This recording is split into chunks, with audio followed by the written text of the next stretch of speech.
GST के दबाव में पीएम मोदी ने कांग्रेस की तरफ बढ़ा दोस्ती का हाथ। नेहरू की तारीफ की, कहा नेहरू करते थे आलोचना को बर्दाश्त। पीएम मोदी ने कहा संविधान सरकार का धर्म ग्रंथ, संविधान में नहीं होगा बदलाव, बदलाव के बारे में सोचना भी खुदकुशी जैसा। लोकसभा में दोस्ती के पैगाम के बाद 7 रेस कोर्स में सोनिया मनमोहन के साथ पीएम मोदी की बैठक, जेटली और वेंकैया भी मौजूद। जेटली का सोनिया को जवाब, इमरजेंसी लगाने वाले आज कर रहे हैं संविधान की बात, हिटलर से की इंदिरा गांधी की तुलना।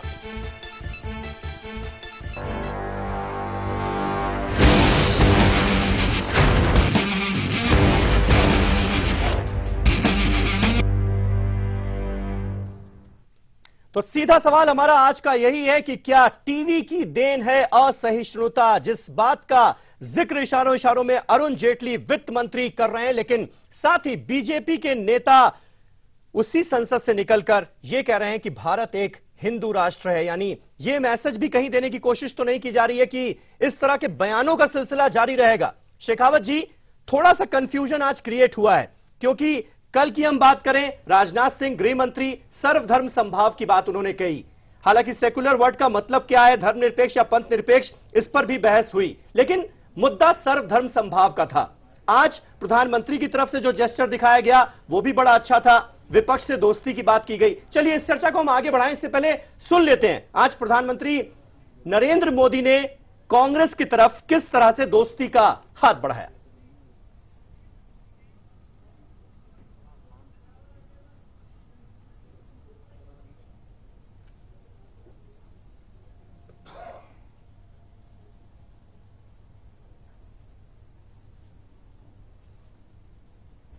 चलिए, प्रधानमंत्री नरेंद्र मोदी ने जो कहा वो हम आपको बाद में सुनाएंगे। शेखावत जी, आपसे जानना चाहेंगे, कंफ्यूजन तो क्रिएट हुई है, ये बात आप मानेंगे?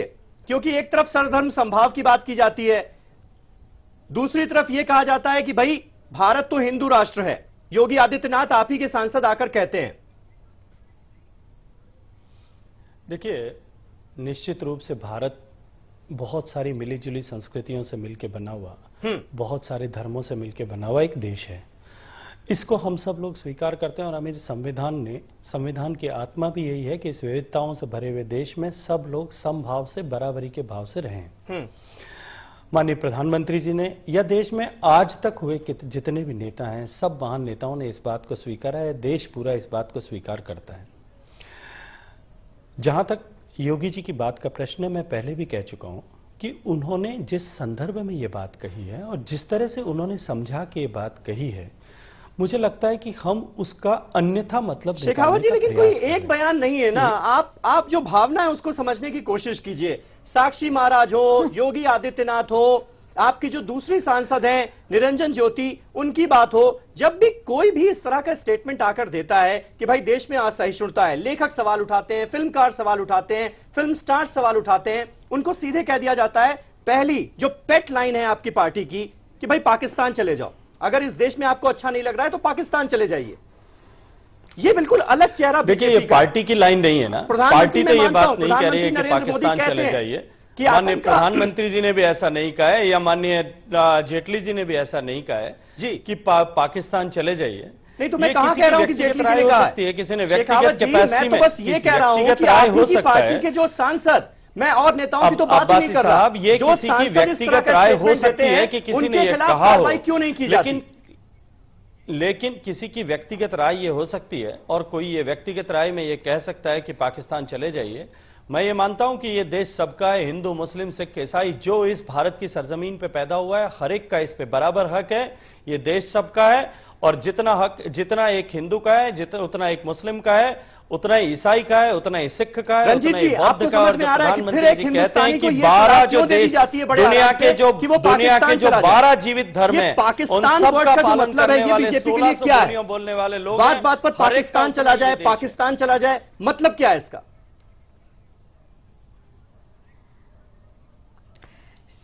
शेखावत जी, मैं आपसे सिर्फ एक प्रश्न करूंगी। आप बोल रहे हैं प्रधानमंत्री ने ऐसा नहीं कहा या हमारी पार्टी की रणनीति नहीं है। जिस एमपी ने, चाहे योगी आदित्यनाथ हो या ज्योति हो या साक्षी महाराज हो, तो आप इस बात को मानते हैं कि आपके सांसद जो टिप्पणियां कर रहे हैं वो देश के लिए गलत है? आप इसके लिए मान रहे हैं कि ये गलत है? जो हिंदू राष्ट्र की बात कर रहे हैं व्यक्तिगत रूप या में पाकिस्तान जाने अपने की आप बात में कर रहे कोई हैं, टिप्पणी ये करता गलत है? आप इस चीज को मानते हैं?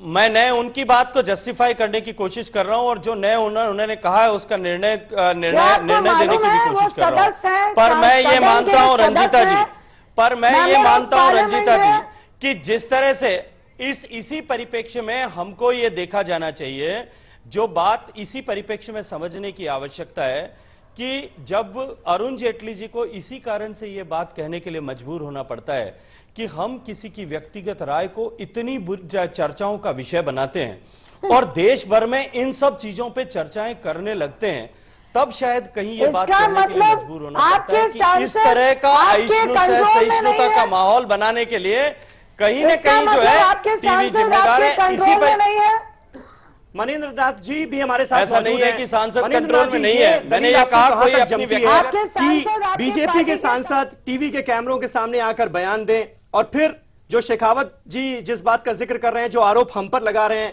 कि भाई टीवी ही जिम्मेदार है, मतलब हम सांसद जो ऐसे बयान दे रहे हैं उनको तो मना नहीं करेंगे, ये आरोप जरूर लगा देंगे कि टीवी जिम्मेदार है असहिष्णुता के लिए। मैं टीवी जिम्मेदार नहीं, मैं ये कह रहा हूं कि जब हम इन सारी चर्चाओं को जिम्मेदार है, सही है, और मानेंगे भी नहीं कि हमारे कंट्रोल में नहीं है। इसका मतलब ये आपकी राजनीति हो। शेखावत जी थोड़ा सा सुने मेरी बात भी। उसको हम बड़ा चढ़ा करके और उसको चर्चाओं का विषय बनाते हैं, तो निश्चित रूप से नेशनल इंटरेस्ट कहीं ना कहीं उसके कारण से बाधित होते हैं। शेखावत जी होना चाह रहे हैं कि क्या सुनने की आदत डालिए शेखावत जी, मानेंगे कि नहीं? क्या ये सुनने की आदत डालिए, बीजेपी को सुनने की आदत डालनी चाहिए। जो राम मंदिर और बाबरी मस्जिद करके आप सत्ता में हैं, सुनिए लोगों की बात। एक बार फिर हिंदू राष्ट्र कर रहे हैं। देखिए राम हम सब लोगों की राष्ट्रीय अस्मिता का प्रश्न है, और निश्चित रूप से राम मंदिर भी हम सब लोगों के लिए अस्मिता का प्रश्न है, लेकिन ये इस चर्चा का विषय नहीं है। वो सुप्रीम कोर्ट में बिल्कुल मैं चाहता हूं कि ये चर्चा डाइवर्ट हो। मनीन्द्र नाथ जी जो कह रहे हैं, को मान करके हम शेखावत जी, मनीन्द्र नाथ जी जो कह रहे हैं वो सुन लीजिए, बस इल्तिजा है आपसे। सुनने की आदत डालें शेखावत जी, जनता जो कह रही है, लोग कह रहे हैं, उसको सुने। मुझे लगता है सिर्फ ये कह के कि ये टेलीविजन चैनल के द्वारा हो रहा है उचित नहीं होगा। आपको लोगों से बातचीत करनी चाहिए, आम लोगों से बातचीत करें। मैं बार बार इस बात को रिपीट करता हूं कि भारतीय जनता बहुत सेक्युलर है। यदि आप चाहते हैं कि सत्ता में बने रहें तो उनकी इस भावनाओं को समझने की कोशिश करें, नहीं तो वो सत्ता से आपको बाहर भी कर देंगे। मनिंदर जी, मैं आपकी बात से 100% सहमत हूं कि भारतीय जनता बहुत सेकुलर है, और मैं रिपीटेडली इस बात को लगातार इस चर्चा में कह रहा हूं कि उन्हें विकास चाहिए। शेखावत जी जिस मुद्दे पर आप आए हैं, प्रधानमंत्री जी ने भी जो बात कही कि 12 के 12 धर्म, जो जीवित धर्म इस दुनिया में है, वो सारे धर्म के मतावलंबी भारत में रहते हैं और उन सब का इस देश पर बराबर अधिकार है। कहीं भी इस बात में कोई प्रश्न नहीं है। और फिर अपने सांसदों को कहें शेखावत जी कि इस तरह का बयान ना दें। और विकास के मॉडल पे आप आए थे, मेरी गुजरात के विकास के मॉडल पे आप आए थे, उस संदर्भ में कुछ करें इस देश के लिए। लोग बहुत परेशान हैं, मनिंदर जी, महंगाई बढ़ गई है, गरीबी बढ़ गई है, लोग बहुत परेशान है शेखावत जी। मनिंदर जी, मैं यही बात करना चाहता हूं।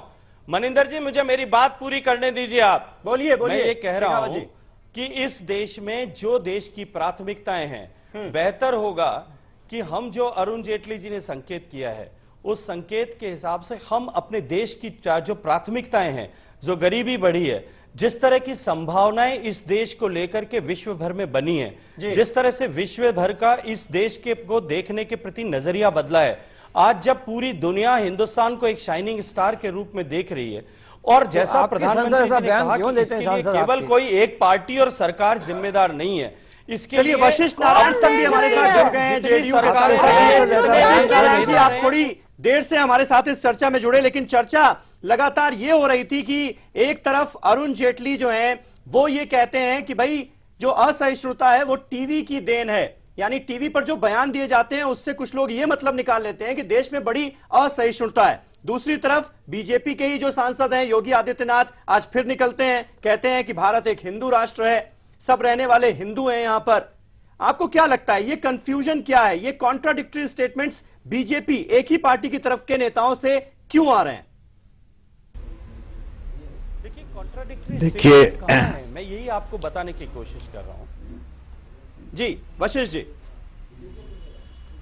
देखिए सबसे बड़ी बात है कि हकीकत को इस देश में प्रचार के माध्यम से दरकिनार करने का कोशिश किया जा रहा है। अरुण जेटली जी का जो भाषण हो, चाहे भारत के प्रधानमंत्री नरेंद्र मोदी का भाषण हो, वो इस सत्य को इनकार नहीं कर सकता है कि भाजपा के आने के बाद भाजपा लगता है कि एक राजनैतिक पार्टी नहीं रह गई है, बल्कि आरएसएस का एक फ्रंट ऑर्गेनाइजेशन बन करके अभी काम कर रही है। दादरी की घटना हुई और इंसान के प्रति भाजपा के नेताओं का क्या दृष्टिकोण है। और अभी आपने योगी आदित्यनाथ की चर्चा की। समाज जब जलने लगेगा तो फिर से सामाजिक समरसता कायम करना और समाज को बांधे रखना और लोकतंत्र की हिफाजत करना बड़ा मुश्किल होगा। अब देखिए, एक उदाहरण मैं देता हूं जी। इस देश में कभी कभी ऐसा विचित्र चीज अभी हो रही है जिसका पहले मिसाल नहीं था। अब गाय को सभी लोग गाय के प्रति इस भारत में एक आस्था रखते हैं और बड़ा मानते हैं कि कामधेनु की भी संख्या हो गई। हाँ। उनकी संज्ञा दी गई। अभी आप देखिए इस चुनाव के दरमियान क्या हुआ, सिम्टम्स जो है इसको कह रहे हैं जी। अब गाय को एक भावनात्मक रिश्ता यदि लोगों का है तो चुनाव में भी गाय को लोगों ने खड़ा कर दिया। तो गाय का भी एक मैसेज सारे देश को मिला कि अरे भाई, मेरा उपयोग तो दूध के लिए करिए और मक्खन के लिए करिए, वोट के लिए क्यों कर रहे हैं। हाँ। ये देश में जिस ढंग का घृणा और द्वेष, जलन का भाव पैदा किया जा रहा है, बिल्कुल घृणा का माहौल पैदा किया जा रहा है। ये के लिए वशिष्ठ नारायण जी आप आरोप लगा रहे हैं। रंजीत जी, आपसे जानना चाहूंगा, ये जानबूझकर ऐसा माहौल पैदा किया जा रहा है क्या? ये सीधा आरोप है क्या? निश्चित तौर से मैं वशिष्ठ की बातों से बिल्कुल सहमत हूं कि ये जिस तरह से मना भी कर रहे हैं, जैसे शेखावत जी बोले, हमारे प्रधानमंत्री तो ये बोल रहे हैं। देखिए, दो बातें आती हैं। हाँ। या तो इनकी ये राजनीति का हिस्सा है, ये हिंदुस्तान की आवाम को टोहना चाहते हैं कि क्या हम हिंदू मुस्लिम कर सकते हैं, अलग अलग कर सकते हैं, जिस तरह से ये राम मंदिर और की बातें किया करते थे। बिल्कुल रंजीत जी बने रहे आप हमारे साथ। और इस वक्त हम तस्वीरें दिखा रहे हैं 7 रेस कोर्स रोड की, प्रधानमंत्री निवास की। पूर्व प्रधानमंत्री मनमोहन सिंह और सोनिया गांधी, कांग्रेस अध्यक्ष सोनिया गांधी पहुंचे हैं प्रधानमंत्री मनमोहन सिंह से मिलने के लिए। आज प्रधानमंत्री नरेंद्र मोदी ने टी पार्टी का न्योता दिया था मनमोहन सिंह और सोनिया गांधी को। कुल मिलाकर नरेंद्र मोदी की तरफ से यह पूरी कोशिश की गई है कि जो गतिरोध बना हुआ था और जिस तरह से विपक्ष हमलावर था, वो बर्फ पिघलाई जा सके और गतिरोध को खत्म किया जा सके। आज प्रधानमंत्री नरेंद्र मोदी ने संसद में साफ कहा, पूर्व प्रधानमंत्री जवाहरलाल नेहरू को याद किया और उनके ऊंचे कद का जिक्र किया और यह भी कहा कि वो सबकी सुनते थे, सबकी आलोचना बर्दाश्त करते थे। यानी यह कहने की कोशिश की गई कि पूर्व प्रधानमंत्री पंडित जवाहरलाल नेहरू कितने सहिष्णु थे, यानी कांग्रेस को खुश करने की पूरी कोशिश की गई। रंजीत जी, लेकिन फिर भी खुश नहीं है आप?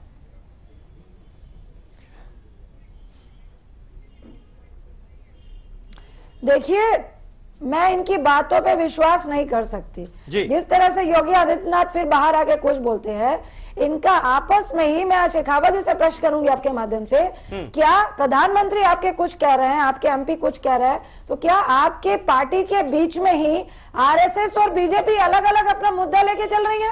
हाँ। आप इस प्रश्न का उत्तर दें। चलिए, ये शेखावत जी ये सवाल मैं आपसे पूछूंगा, पहले देख लेते हैं प्रधानमंत्री नरेंद्र मोदी ने आज संसद में कहा क्या है।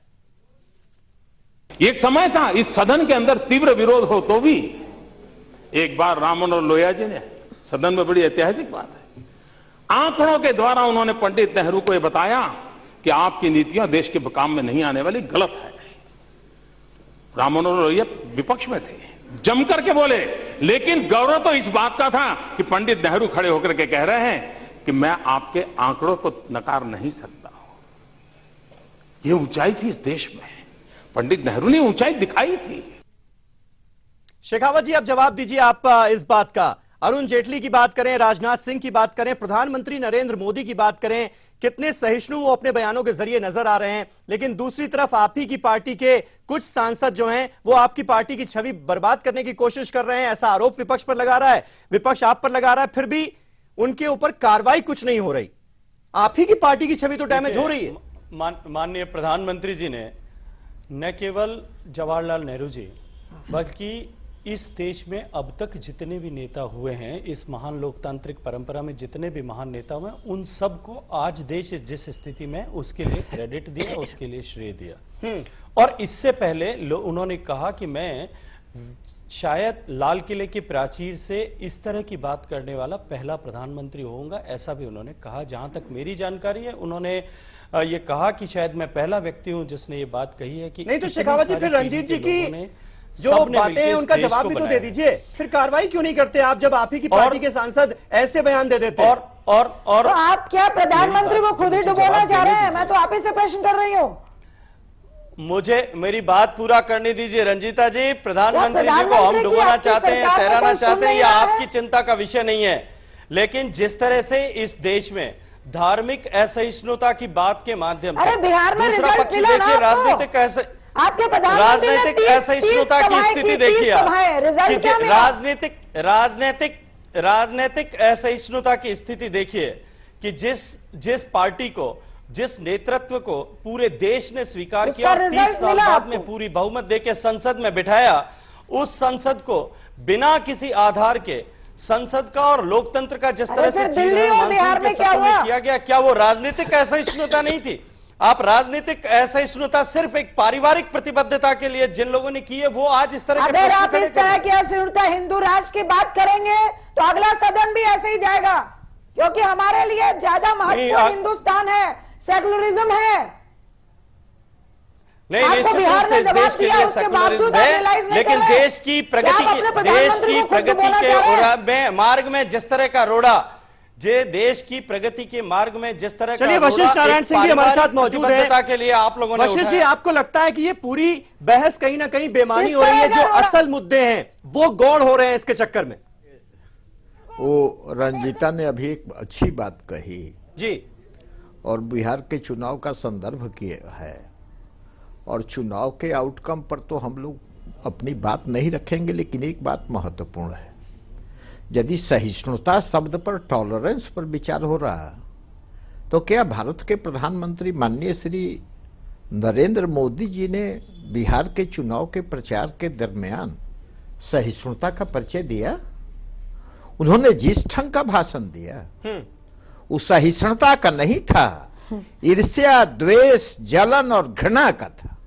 और यही नहीं, इस देश को चलाने के लिए लोकसभा में जो लोकसभा या राज्यसभा में वक्तव्य जितना महत्वपूर्ण है, उससे कम महत्वपूर्ण सड़क पर दिया हुआ और लोगों के बीच में जाकर के कहा हुआ वक्तव्य कम महत्वपूर्ण नहीं। बिहार में खुद इन लोगों ने क्या किया जी, कम नहीं है। यदि सहिष्णुता का मतलब आप कहीं देखते हैं कि जिसकी हत्या हो गई, लेकिन सहिष्णुता जुबान से भी झलकनी चाहिए। सहिष्णुता भाषा में भी दिखाई पड़नी चाहिए। जुबान और भाषा या इन लोगों की फिसलती नहीं है। ये जुबान और भाषा का प्रयोग ऐसा करते हैं जिससे समाज में जलन पैदा हो और समाज के बीच में विभाजक रेखा पैदा। मनीन्द्र नाथ जी, कितना इत्तेफाक रखते हैं आप इन बातों से? में दुर्भाग्य इस देश का कि आज की राजनीति में कोई भी दूध का धुला हुआ नहीं है जी। ये सब लोग यही काम कर रहे हैं। ये आइडेंटिटी पॉलिटिक्स का रिटर्न ऑफ आइडेंटिटी पॉलिटिक्स फिर से हो गया है। कि जितने लोग चाहे जो भी राजनीतिज्ञ हैं, मेरे ख्याल से सब लोग यही काम कर रहे हैं। लेकिन इसके बावजूद मैं इतना कहना चाहूंगा कि जब आप सत्ता में हैं तो उस वक्त आपको बहुत केयरफुल होना चाहिए इस बात के लिए। कांग्रेस ने कभी इस मुद्दों पर वोट नहीं मांगी है। अब इस विषय में विमर्श ना करें तो बेहतर है। ताला खुलवाने से लेकर हर बात कहाँ क्या हुआ है, हम इस पर बात नहीं करना चाहते हैं। लेकिन हम ये कहना चाहते हैं कि जब सत्ता में कोई पार्टी होती है तो उनको और भी सहिष्णुता का परिचय देना चाहिए। अपने सांसदों को उन्हें संभाल के रखना चाहिए ताकि वो ऐसी बातें ना करें जो उनके खिलाफ जाएं।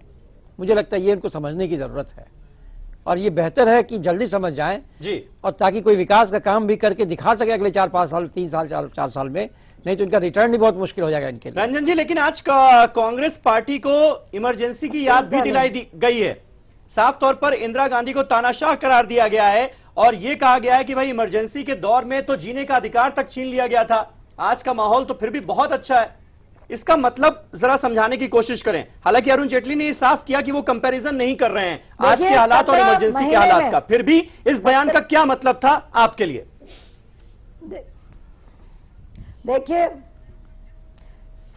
17 महीने के आप जितने सेशन हुए हैं, अगर आप सेशन में देखें, जब भी विकास के मुद्दे की बात हुई है, इनके लव जिहाद के अगेंस्ट की बात हुई है, घर वापसी के अगेंस्ट बात हुई है, मनरेगा में पैसा कम देने की बात हुई है, जो राजीव गांधी विद्युत योजना को नई नाम देने की बात हुई है, ये नीति आयोग बनाने की बात हुई है, तब बार बार हमेशा इन्होंने कांग्रेस को दोषारोपण कर दिया है कि भाई आप तो ये करते थे, आप तो ये करते थे। अगर वो इमरजेंसी की बात कर रहे हैं तो उसके बाद कुछ सालों में फुल मेजॉरिटी में कांग्रेस क्यों आई, उसका भी आंसर उत्तर वही देते। और 17 महीने में आपके साथ दिल्ली में क्या हुआ, उसके बाद बिहार में क्या हुआ, उसके बाद आउट ऑफ कंट्रोल आपके सांसद हो रहे हैं। अभी आपकी बारी है। अगर हमने जो भी किया, मैं कहती हूं हम गलती भी मान रहे हैं, हम 45 में आ गए हैं, पर आप 17 महीने में आप कौन से डेवलपमेंट का काम कर रहे हैं और देश को किस तरफ लेके जाना चाह रहे हैं, आप अपना रास्ता क्यों नहीं बना रहे हैं? आप रूलिंग पार्टी है, आप सत्ता में आए हैं। अगर आपने गलतियां की थी तो आप सुधार के रहिए ना 50 साल। हम तो 50 साल रह के आ रहे हैं ना, तो अब अपनी बात करो ना। लेकिन रंजीत जी, आपकी पार्टी पर, कांग्रेस पार्टी पर वित्त मंत्री अरुण जेटली ने पहले, अब तो बड़ा सौहार्दपूर्ण माहौल हो गया है, लेकिन पहले आपकी पार्टी पर यह आरोप लगाया था कि जीएसटी आप लोग इसलिए पास नहीं होने देना चाह रहे हैं क्योंकि इससे जो देश है वो विकास की रफ्तार पर चल निकलेगा और क्रेडिट जो है वो एनडीए की सरकार को मिल जाएगा, इसलिए आप लोग रोड़ा अटका रहे हैं।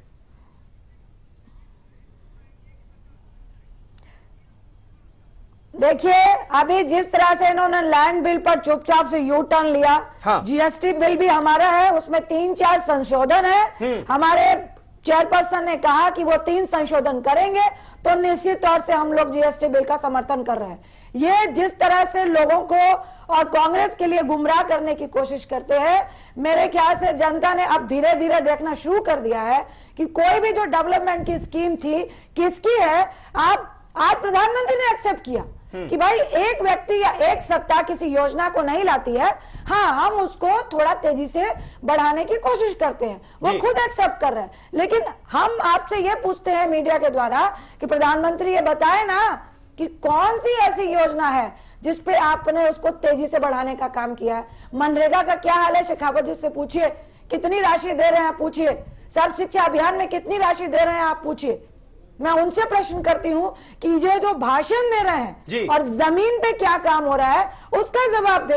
दिल्ली में आपने स्टेट में केजरीवाल के कारण पैसा रोका हुआ है, क्या गारंटी है कि आप बिहार में उसकी पूरी राशि देंगे कि नहीं? क्यों नहीं विशेष राज्य का दर्जा आप बिहार को दे रहे हैं? क्योंकि अब आपकी सत्ता नहीं आई है, आप उसको नहीं देंगे। वशिष्ठ नारायण जी हमारे साथ मौजूद हैं। वशिष्ठ नारायण जी, ये पूरी बहस जो है ये अब अपने अंत पर है, आपसे जानना चाहेंगे क्या आपको समझ में आया? आपने शेखावत जी की भी बातें सुनी और आज जिस तरह से अरुण जेटली ने कहा कि भाई टीवी की देन है, टीवी पर कुछ बयानों को देख लिया जाता है और असहिष्णुता की बात की जाने लगती है, लेकिन जो गैर जिम्मेदार नेता हैं बीजेपी के, जो तरह तरह के बयान देते हैं, यह भी पार्टी एक तरह से साफ कर रही है कि उनके खिलाफ कार्रवाई कुछ नहीं होने वाली।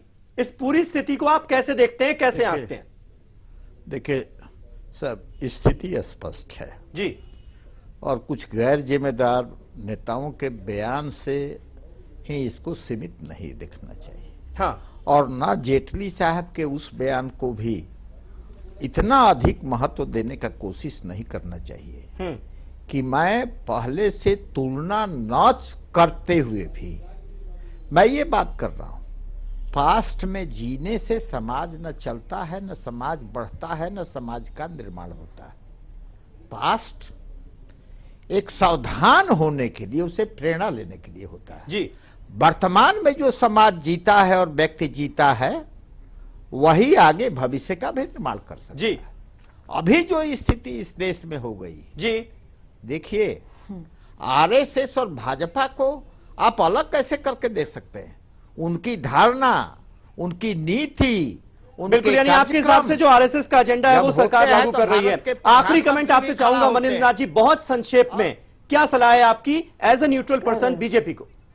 मैंने पहले भी कहा कि बीजेपी को अपने सांसदों को रोकने की कोशिश करनी चाहिए और उनको पूरा एजेंडा विकास की तरफ मोड़ने का प्रयास करना चाहिए, अन्यथा उनके पास जवाब देने के लिए कुछ भी नहीं होगा अगले कुछ सालों में। तो अभी जो हालात है, इस हालात में जनसंपर्क करना चाहिए, उनको समझने की कोशिश करनी चाहिए कि लोगों में क्या परेशानियां हैं। और यदि वो कहते हैं सिर्फ मीडिया ऐसा क्रिएट कर रही है, तो मैं बिल्कुल साफ साफ कहना चाहता हूं कि मीडिया जरूर एक रोल प्ले कर सकता है इसमें, बट मीडिया क्रिएशन ये नहीं हो सकता है। चलिए, बहुत बहुत शुक्रिया मनिंद्र नाथ जी हमारे साथ इस चर्चा में जुड़ने के लिए। रंजीत रंजन जी आपका भी, और वशिष्ठ नारायण जी आप भी हमारे साथ इस चर्चा में जुड़े, बहुत बहुत शुक्रिया। तो कुल मिलाकर बीजेपी की तरफ से यह जरूर साफ किया जा रहा है आज के बयानों को देखने के बाद भी कि भाई इस तरह के बयान तो जारी रहेंगे, लेकिन कांग्रेस सीधे सीधे धमकी दे रही है कि अगर इस तरह के बयान आए तो यह सत्र भी हंगामे की भेंट चढ़ सकता है। सीधा सवाल में आज मेरे साथ बस इतना ही। एक छोटा सा ब्रेक ले रहे हैं, लेकिन आप कहीं ना जाइएगा क्योंकि लाइव इंडिया पर खबरों का सिलसिला लगातार जारी है। नमस्कार।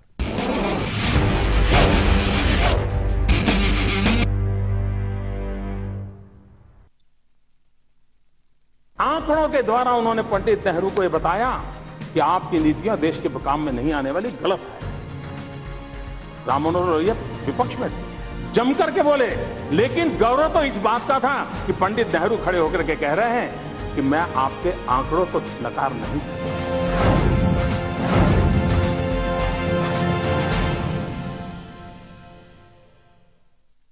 रूप मंत्रा आयुर्वेदिक फेस क्रीम, ये कोई कॉस्मेटिक नहीं, आयुर्वेदिक औषधि है।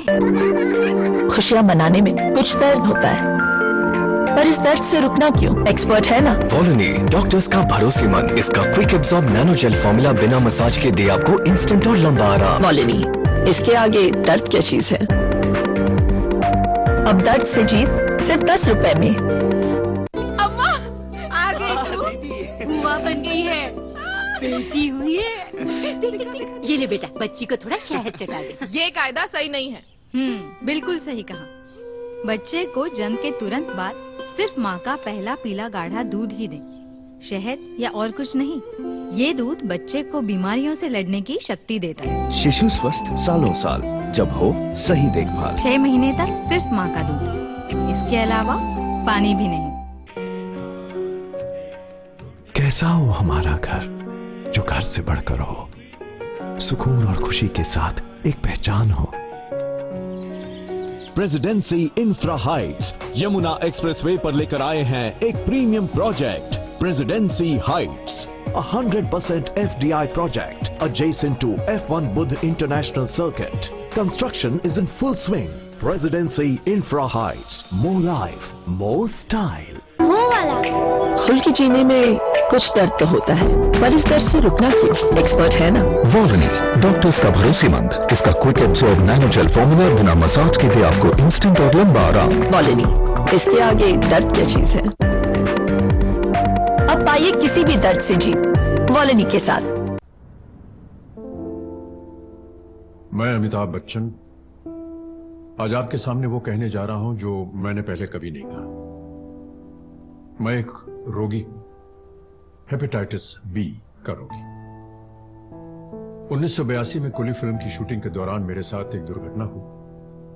ऑपरेशन करवाना पड़ा और मेरे शरीर में 60 बोतल खून चढ़ाया गया। खून का कोई एक सैंपल हेपेटाइटिस बी इन्फेक्टेड था, जो मेरे लिवर तक पहुंच गया। कई सालों बाद आम जांच के दौरान जब इसका पता चला, तो मुझे यह भी पता चला कि मेरा 1/4 लिवर ही बचा हुआ है। लेकिन सही इलाज के बाद आज मैं आपके सामने खड़ा हूं और काम कर रहा हूं। हेपेटाइटिस बी से बचने का पहला उपाय है शिशु के जन्म पर पहला टीका लगवाएं और पहले साल में 3 और नियमित टीके लगवाएं। ये आपका पहला कदम होना चाहिए। मुफ्त टीकाकरण के लिए अपने पास के स्वास्थ्य केंद्र जाएं और पूरी जानकारी लें।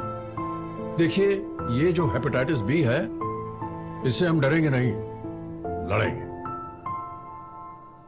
रूप Mantra Ayurvedic face cream and face wash, इसमें है 12 खास आयुर्वेदिक जड़ी बूटियों का संतुलित मिश्रण। ये कोई कॉस्मेटिक नहीं, आयुर्वेदिक औषधि है।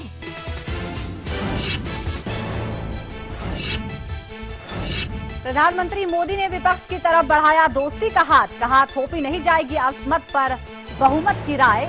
नेहरू की खुलकर की तारीफ। मोदी ने संविधान को बताया सरकार का धर्म ग्रंथ, संविधान में किसी बदलाव से किया इनकार, कहा बदलाव के बारे में सोचना भी खुदकुशी जैसा।